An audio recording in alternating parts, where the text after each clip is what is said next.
Bienvenue dans ce nouveau numéro du billet de la bourse sans stress, numéro 100. Eh oui, c'est un numéro un peu spécial. Alors, également pour vous avertir, si vous entendez en arrière-fond, soyez pas étonnés, c'est mon ventilateur parce qu'il fait une telle température et croyez-moi, je vais pas couper mon ventilateur même pour la vidéo. Voilà. Alors, numéro spécial et puis également, je dirais, information importante. Ça fait plusieurs fois qu'on vous le dit, voilà, donc nous allons organiser à la rentrée, au mois d'octobre, une formation donc particulière donc sur les options et avec 4 coachs. Ah ouais. Donc si vous êtes intéressé, nous allons faire un webinaire de présentation. Donc envoyez-nous donc un petit email sur la bourse sans stress, donc gmail, enfin @gmail.com, et puis vous recevrez donc votre petite invitation. Voilà. Alors, cette semaine ressemble étrangement un petit peu aux autres semaines. Donc, forte décote donc, du SP500. Donc, le SP500 donc, se rapproche des 3500. Ben oui, le message est dit, voilà. Les taux donc, ont testé, donc TNX, ont testé donc 3,4%. Bon, c'est pas, donc là on voit bien comme quoi ça a tendance un petit peu à se tendre, hein, donc entre l'inflation, les taux d'intérêt, donc l'action de la Fed cette semaine d'avoir remonté de 0,75 points. Donc bon, alors donc tout ça, voilà. Alors ça met en exergue un petit peu les peurs, les doutes, etc. Mais on n'a pas encore fini bien la, la, la vente vraiment tac où on dépose les armes, vous voyez, pof, parce qu'il manque quand même un petit peu de volume. Alors, XLE, l'énergie retrace, eh ben oui, donc on est repassé sous la moyenne mobile 50 jours. Et puis, j'en avais parlé il y a donc 15 jours, voilà, 15 jours, donc un rebond possible sur XRT, SMH et XLY. Bon, ben, le rebond a été avorté, voilà, terminé. Donc, également le dollar index. Alors lui, il faut le suivre, le dollar index, parce qu'effectivement, c'est la seule monnaie à travers le monde qui monte. Et généralement, ben, ça veut dire aussi comme quoi le dollar, il n'est pas prêt de disparaître tout de suite. Alors le rouble russe, voilà, en bon français. Je dirais comme quoi il faut le suivre de près parce que il superforme par rapport au dollar. Donc pour ceux qui veulent investir dans le forex, ok, regardez, on verra ça tout à l'heure. Voilà. Et puis, alors le Bitcoin. Alors à un moment donné, tout le monde vous disait comme quoi on recevait plein de pubs, etc. Donc les formations crypto, les machins trucs et tout. Donc maintenant c'est fini, tout le monde est parti, tout le monde a peur, voilà. Donc les cryptos, le Bitcoin, donc pour parler de lui, aujourd'hui teste les 20 000 $. Est-ce qu'il y a un aimant qui est là en disant, viens mon ami, donc vers les 10 000, voire les 5 000 $? Je dirais probablement. Les sociétés composant le SP500 qui sont au-dessus de la moyenne mobile 50 jours. Eh bien, il n'y en a pas beaucoup, c'est 2%. Donc 2% uniquement des sociétés composant le SP500 sont au-dessus de la moyenne mobile 50D. Donc la claque, elle est bien là. Également, donc, les taux. Alors ça, je viens de l'évoquer. Donc les taux, là, voilà, on a dépassé les 3,2%. On a testé les 3,4%, comme je vous l'ai dit. Bon, les taux d'intérêt, oui, quand il y a un accélérateur comme ça, c'est quand même révélateur. Alors, on teste également des anciens plus hauts. Mais c'est à suivre. Et puis, le pétrole. Alors, on a vu que XLE donc, a retracé et est repassé sous la moyenne mobile 50 jours. Eh bien, le crude oil, donc CL1, ok, eh bien, c'est très simple, on revient tester, donc là on est en bougie, donc weekly, on revient tester donc la moyenne mobile ici, donc 10 semaines. Alors, où est-ce que nous en sommes le 17 juin? Alors, les secteurs et sous-secteurs que je suis. Bon. Performance de la semaine. Si on peut appeler ça une performance, parce qu'elles sont toutes négatives. Le pire étant pour l'énergie. On vient d'évoquer ce qui a fortement monté, redescend aussi à un moment donné fortement. Et puis, bon, la peur de la récession, s'il y a la récession, on n'aura plus besoin d'énergie, enfin bon, etc. Tout ce qu'on est inondé d'informations. Par contre, XLE, à noter, c'est le seul secteur positif sur 6 mois. Concernant les volumes, on peut voir que les volumes par rapport aux volumes moyens ne sont pas si importants. Donc, ça veut dire qu'on n'est certainement pas encore au plus bas sur les indices, bien sûr, et sur les secteurs et sous-secteurs. Voilà. Pourquoi? Parce que c'est au moment où on aura des forts volumes, ça voudra dire comme quoi, voilà, les gens ils sont en train de capituler et ils déposent les armes et ils vendent et ils vendent et ils vendent. Et bien entendu, ceux qui récupèrent, c'est ceux qui vont se faire de l'argent. On voit comme quoi on est à 31,12, ok, en clôture donc le 17 juin. On est au-dessus de ce niveau qu'on a déjà évoqué, donc voilà, aux alentours des 20. Donc là, je suis en bougie hebdomadaire. Hein. Là, ça veut dire que c'est bon pour les options en termes de vente parce que voilà, on encaisse plus. La valorisation des options étant basée sur la volatilité également. Mais la volatilité n'a pas dépassé ces niveaux donc de 34. On est venu tester ici, hein, si on regarde en journalier, on est venu tester donc ici aux alentours des 35, ok, mais on n'a pas dépassé ce seuil. Alors je dis pas comme quoi ça va pas se produire, mais pour l'instant on l'a pas dépassé, on n'a pas dépassé 35.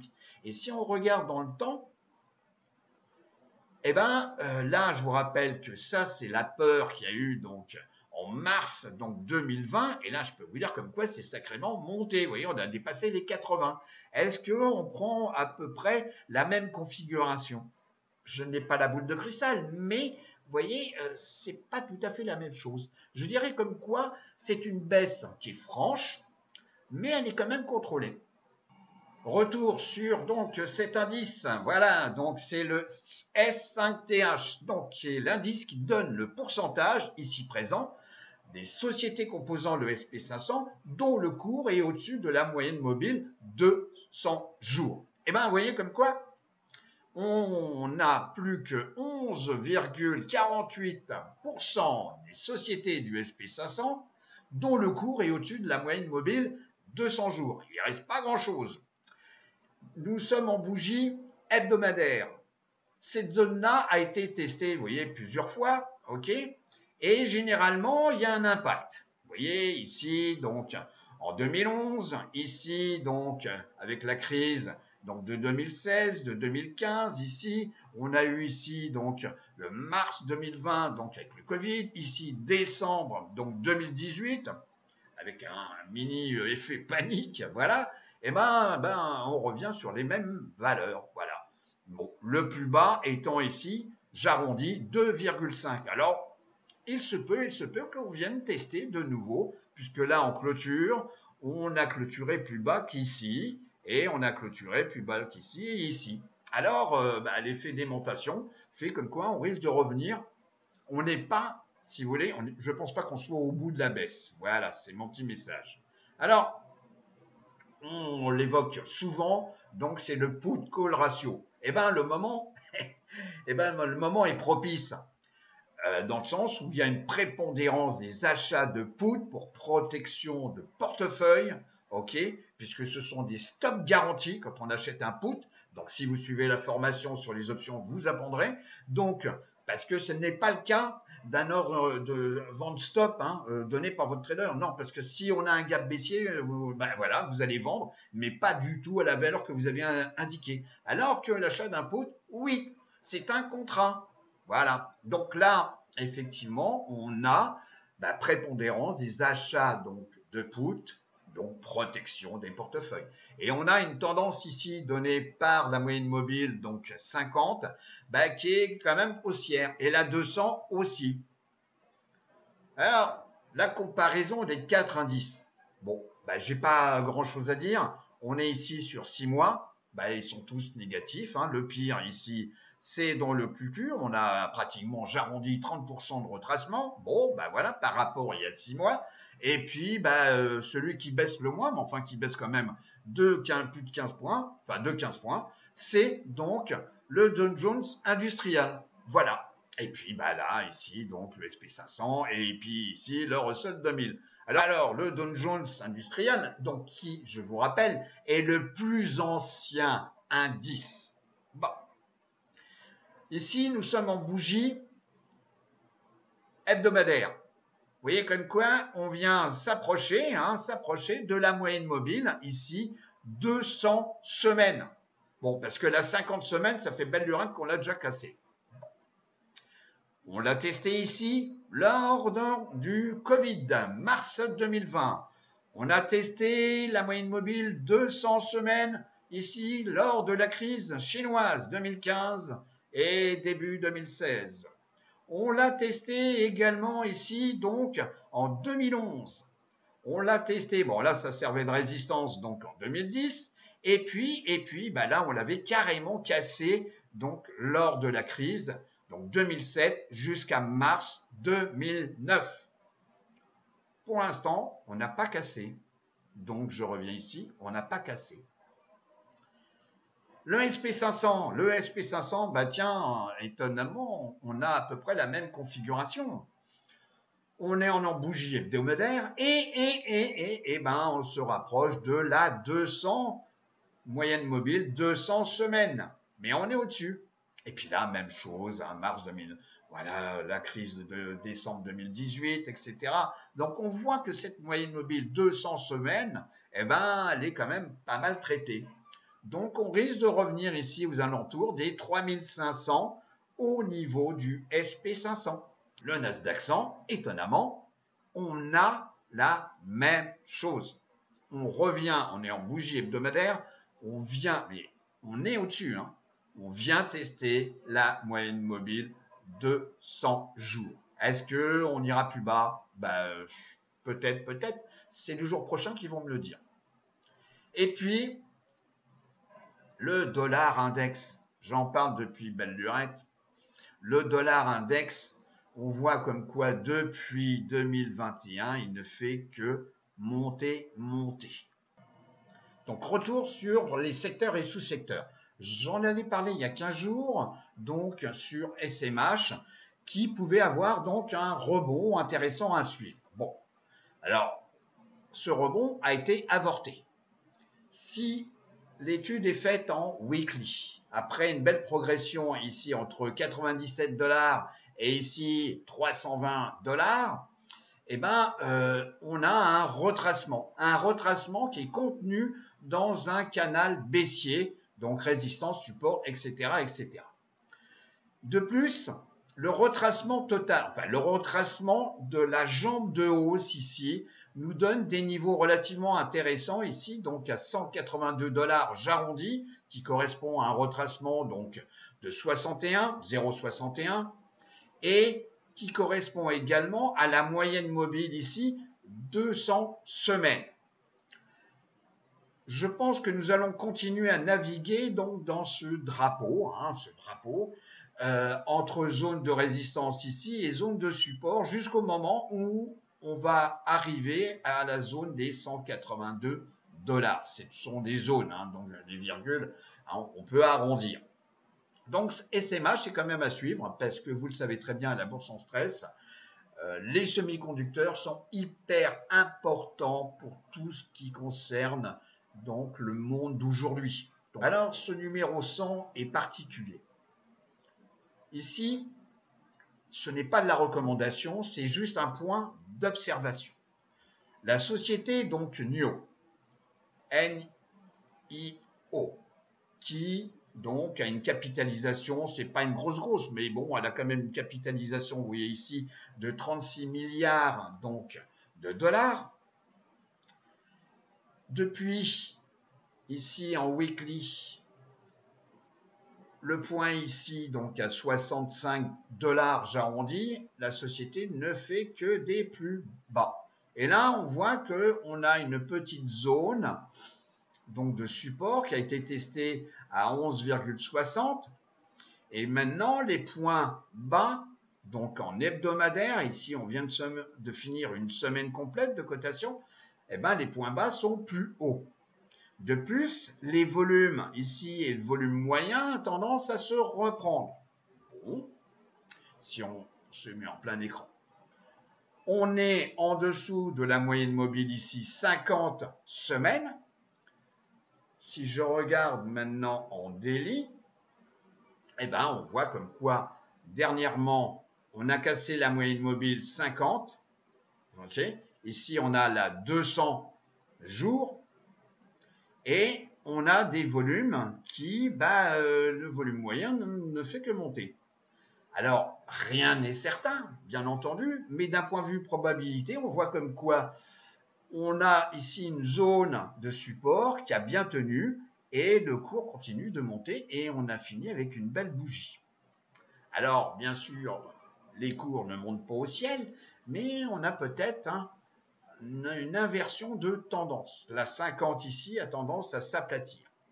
De plus, le cours est au-dessus de la 50. La 50 est en dessous de la 200 jours, bien entendu, et c'est ce qu'on appelle ici une phase de recovery. Là, on était en tendance baissière et là, on est en phase recovery. Alors, pour ceux qui veulent comprendre un petit peu donc les options, eh ben, je vais vous donner un petit exemple. Un petit exemple de ce que nous pouvons faire.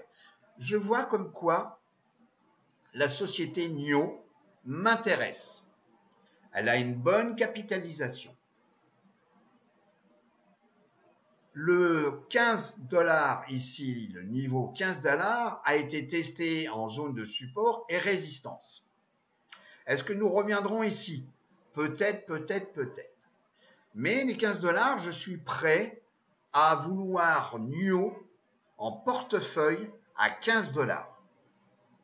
Donc, si le cours continue de monter, effectivement, je ne pourrais pas, si vous voulez, si je vends des puts, par exemple, je risque pas d'être assigné. Si le cours stagne, eh ben, je ne serai pas non plus assigné. Mais par contre, j'aurais vendu une prime. Si par contre, le cours donc revient sur 15, j'ai une grande probabilité de me faire assigner et en me faisant assigner, eh ben, je vais récupérer par paquet de 100 une action de NIO à 15 $. Donc là, mon risque, si je vends une option, donc ça représente 100 shares, donc mon risque ici, c'est de décaisser 1500 $ pour acheter à 15 $. Donc ça, c'est mon choix. Donc c'est une valeur qui m'intéresse à 15 $, acheter NIO. Si on regarde la chaîne d'options, donc ici on a les calls qu'on peut acheter, vendre, et ici on a les puts qu'on peut acheter, vendre. Donc moi, ma stratégie, c'est de vendre un put. Donc là, on vend du temps. Donc là, c'est l'échéance du 19 août et je vends donc au strike 15.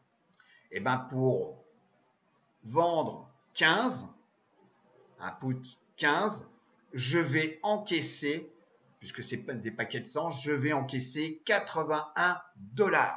Et pour un risque, donc, de 1500 $, puisque, imaginons, je me fais assigner, j'encaisse donc 100 actions à 15 $, et la société NIO disparaît, dépose le bilan, donc c'est pour ma pomme, j'ai un risque de 1500 $. Alors, en termes de probabilité, il se peut que la société donc puisse continuer à monter.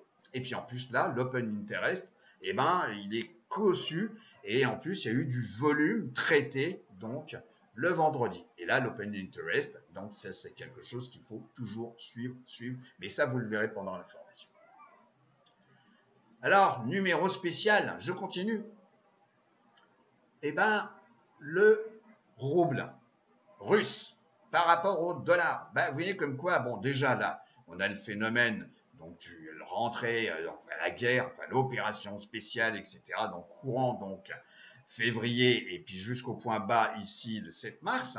Donc le rouble, donc on a pris plein la tête. Mais depuis, vous voyez, tac. Bon, la politique de Poutine fait comme quoi beaucoup d'entreprises maintenant sont obligées d'acheter le pétrole russe en rouble, et ce qui mécaniquement valorise le rouble. Donc vous voyez, quand on voit ici des points hauts par rapport à l'ancien point haut, etc. C'est-à-dire que le rouble est valorisé par rapport au dollar. Alors, ce n'est pas une recommandation, ce n'est pas un avis, non, c'est simplement une observation. Si on regarde maintenant en weekly, vous voyez comme quoi on a passé ici des zones donc déjà testées ici en zone de résistance, et puis ici on est en train de tester donc de février 2018 un niveau qui est relativement important, qui est, j'arrondis, 0,018. Bon. Alors, numéro spécial. Donc ça, c'est un petit screener tout simple, puisque quand on est dans un marché, pour l'instant, de retracement, alors on rentre peut-être dans un marché baissier, mais pour l'instant, c'est un marché de retracement. Par contre, il y a des sociétés qui montent. Des sociétés qui montent alors que le marché baisse. Alors, certains vous diront, oui, mais il faut être jamais à contre-tendance. Oui, mais en tous les cas, s'il y a des sociétés qui montent, pourquoi passer à côté? Donc ça, c'est un petit screener avec Finviz. Donc, vous allez ici sur Screener. Donc, avec des sociétés minimum de 1 $. Bon, pas les sociétés trop petites, vous voyez. Ici, j'ai choisi donc un nouveau plus haut de 50 jours. Je veux absolument que le cours de des actions soit au-dessus de la moyenne mobile 200 jours. C'est ma technique à moi, au-dessus de 200 jours. Et puis, non survendu. Donc, il faut que le RSI soit au-dessus de 40. Et bien là, simplement en faisant le tri, il y a 51 sociétés qui correspondent à ce critère. Alors, on pourrait mettre ici des volumes moyens, par exemple au-dessus de 100 kg, 51. Et puis, je navigue, vous voyez, donc là, il y en a plein, et j'ai 5 pages au total. Donc, j'en ai vu une, alors je ne dis pas comme quoi c'est celle qu'il faut prendre, mais j'en ai vu une relativement intéressante, et je vais vous expliquer pourquoi. Alors, la société TIVC, donc déjà, c'est une société petite, j'arrondis 25 millions de capitalisation, c'est pas grand-chose. Elle est spécialisée dans les équipements médicaux, dans l'outillage, l'appareillage, donc c'est le secteur de la santé. Apparemment, c'est une société relativement récente, donc elle a été certainement introduite il n'y a pas très longtemps. Si on regarde donc ici, dans Yahoo Finance, donc la société TIVIC, ok, donc on voit la même capitalisation, c'est normal. On voit comme quoi on a parlé d'elle et qu'elle a eu un award, donc une récompense, donc en date du 16 juin. Alors le cours, déjà premièrement ici en bougie hebdomadaire, on voit comme quoi c'est une société récente. Alors est-ce qu'il faut traiter les sociétés récentes? Eh bien, de temps en temps, oui. Là, elle a été introduite, donc courant novembre, et puis, comme très très souvent, regardez Twitter, ça en est l'exemple typique, une chute, donc on est passé de 6, donc ici au maximum, même pratiquement 6,32 ici au maximum de cotation, donc la semaine du 8 novembre, et puis on est revenu ici dans les bas-fonds, donc aux alentours des 1,28. Et puis là, on a une zone de congestion, et puis pof, la semaine du 13 juin, pof, un petit réveil. Alors on dirait c'est le système un petit peu d'hameçon, vous voyez. Certains traitent ça, les systèmes d'hameçon. Alors, ici en bougie journalière, donc on voit comme quoi on a une belle zone de compression. Les plus bas sont plus hauts. Et puis, si on regarde, on a un volume qui a vraiment fortement monté le 17, donc suite certainement à l'annonce du 16 où il y avait la récompense concernant la société.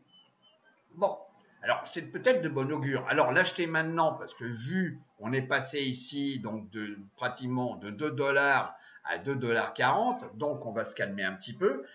Mais en tous les cas, il y a peut-être une belle opportunité sur ce type de société, sachant qu'on est dans le médical. Bon, je dirais comme quoi actuellement c'est un petit peu d'actualité.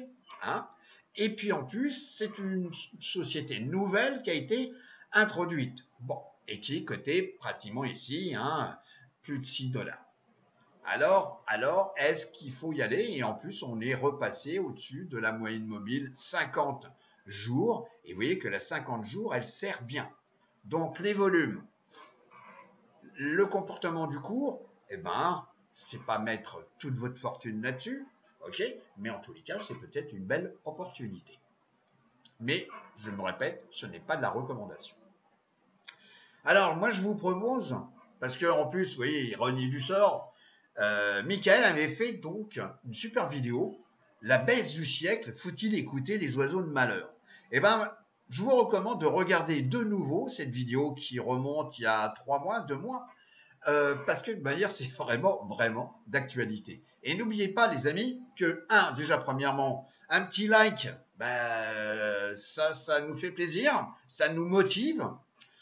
Abonnez-vous, ça c'est un bon conseil pour recevoir l'ensemble de nos vidéos déposées sur YouTube. Et puis la petite clochette, ça vous permet d'être averti au bon moment. Je vous souhaite une bonne semaine donc de trading et je vous dis à très bientôt. Au revoir.